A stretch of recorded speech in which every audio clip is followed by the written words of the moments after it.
Good day, my name is George Furneaux, pharmacy owner and real estate entrepreneur. Do you want to learn more about real estate investing, but you don't really know where to start?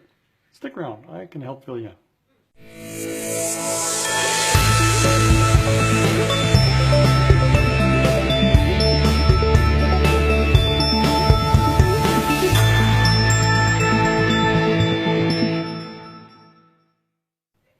Today I'm going to tell you about a couple things with regards to RSPs and maybe why you should probably sit down and start evaluating them a bit.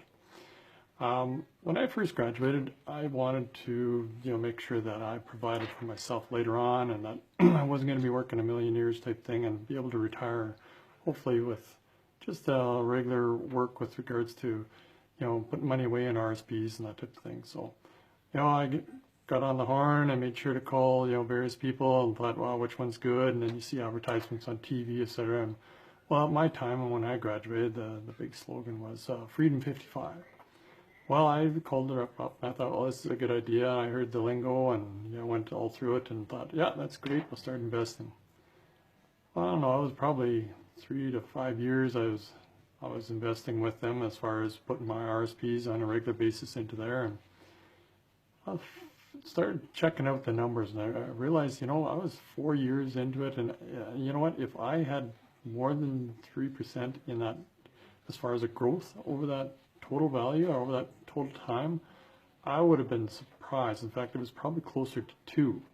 And I'm sitting there, this is really not doing much. At the time, the bank interest was actually even more than 3%. I know it isn't today, but then, 3% I could get more of the bank than let alone doing with his RSPs. And I go, this doesn't quite sound right. So, today, if you look around, I mean, I'm not even sure if London Life is still around, but that's who that was at that time. There's Prime America, there's Investors Group, National Bank, Wood Gundy, you name it. There's a zillion different people out there that service RSPs as far as that's concerned.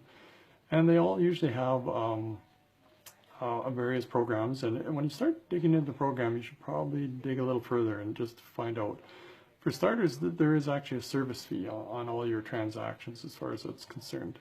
On an annual basis, whether it goes up or down, you still get charged that service fee, and they range from anywhere from, I haven't heard of much below 3.5%, but I have heard that some people got as low as 3%, but all the way up to about 8% on your particular money. So believe it or not, in like say a few years back, 2008, 2009, when you had RSPs and they went down like 30-40% type thing at that point in time, that year you still got charged whatever percentage service fee you got. So you went down an extra 3 or 4% type thing, or 5 or whatever it was that particular bank was. So you should probably take a little time to evaluate your RSPs.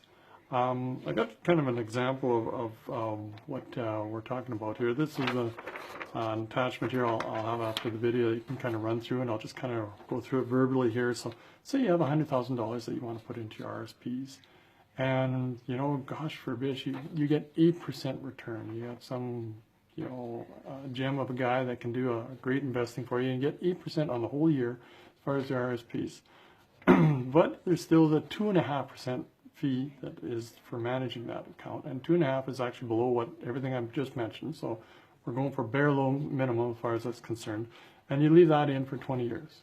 Well, in 20 years, that $100,000 will turn into $466,000. That's a great little number. You should be happy about that for really no effort, no involvement. Just plunk your money down to an RSP account and get an 8% return every year for 20 years, and 2.5% management fees. That will land up with a $466,000 nest egg.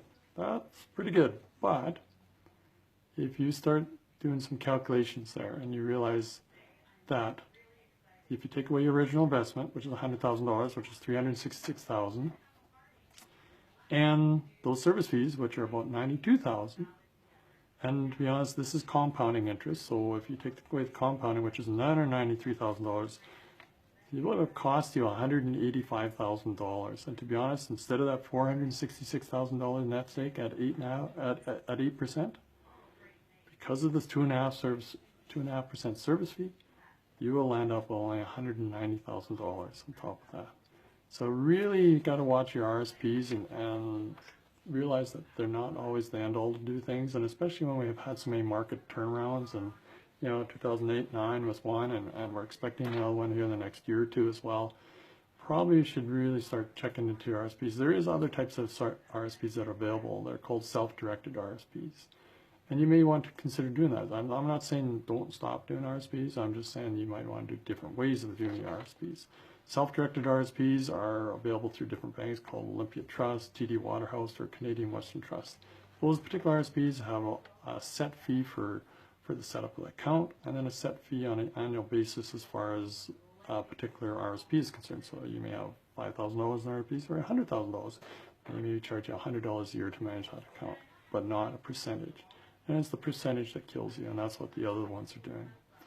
So maybe you should sit down and take a little bit of time. I'll attach this spreadsheet too as well, and you can kind of take a look at it, see how it kind of affects you.